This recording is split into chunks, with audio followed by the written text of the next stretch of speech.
Hey, it's Monday, June 7th, and this is version 2.0 of the battery box. I just couldn't squeeze everything in here and have it come out nice, nice enough for my standards. It's still a little bit of a compromise on how things are coming out, but it's coming out better now than what I had originally tried to make happen. So we're going to end up remaking this panel. This will be duplicated, and this will be duplicated. We're going to add another hole potentially right here.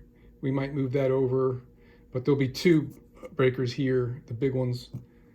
The BMS has now been relocated to the outside, and the reason for that was yesterday I put this thing on like a 55 amp charge, and after an hour or so the BMS started getting kind of warm, and it wasn't hot enough to be an issue, but at 55 amps and it was getting warm at 3 times that, this thing might be generating quite a bit of heat, which I'm a little disappointed at. It's that inefficient at high amperage, but it is. So I put it out here so it'll get airflow and keep it a little bit cooler. I don't know if I'm getting over anal on this thing or not, but so moving it out here, I'm able to make my connections with the original cables. I bent this over in the vise and put it back on, and so we've got our battery negative going to battery negative, and it fits nice and the wire flows nice. It's not tight yet. And then we got our power side negative coming to our shunt, our smart shunt. And then this point here is going to be our negative bus. This will either be a longer bolt or a stud with a nut. And I've got 3 other terminals to put on this one. We'll just stack them up on there. This is the only high amperage one, really high amperage one for the inverter. The other one is going to be for the solar charger, which could potentially be 100 amps, probably no more than 80. And then the other loads that we've talked about earlier. So I got to extend 6 of these wires, and I found some green of the same gauge and similar type wire. Oops. And I might use it if I cut these in the middle, then it'll look decent enough on the ends. I'll put all this in a loom, so we're not going to see it anyway.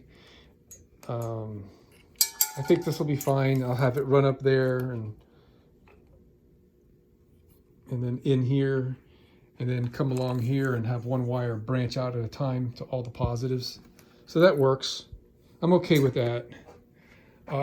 Thinking about not installing the battery balancer, and the reason is this thing it's always on, and there's a tiny bit of parasitic draw on this, and there's nothing to stop it from running the battery completely dead.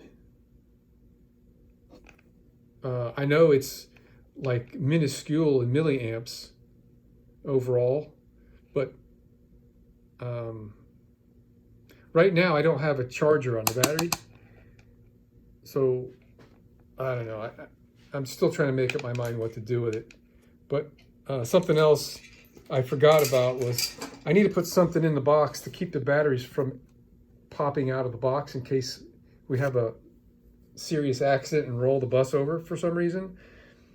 I don't want the batteries to come up and touch something that they're not supposed to and have a short circuit happen and create a fire.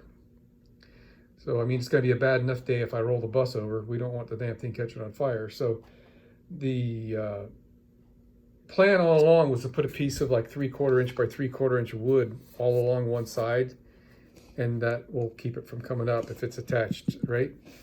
But now what I'm thinking of doing is duplicating this neat little flange piece of plexiglass that I made.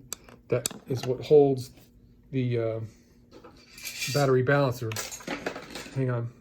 All right, so the balancer fits in the little groove or right around the edge there, and it won't come through.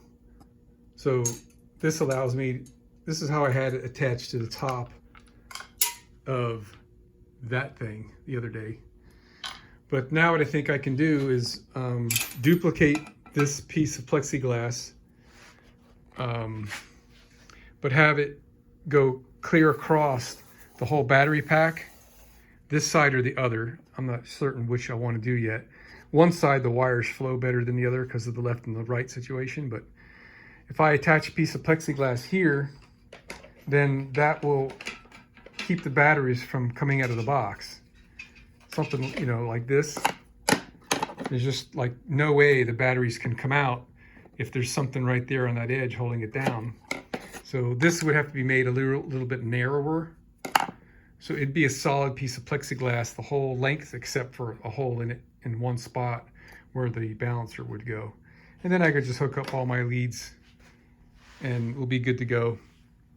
I think the answer is that I just have to not install the balancer until I'm ready to install the battery with the charger, so I can keep the battery maintained and not have to worry about it.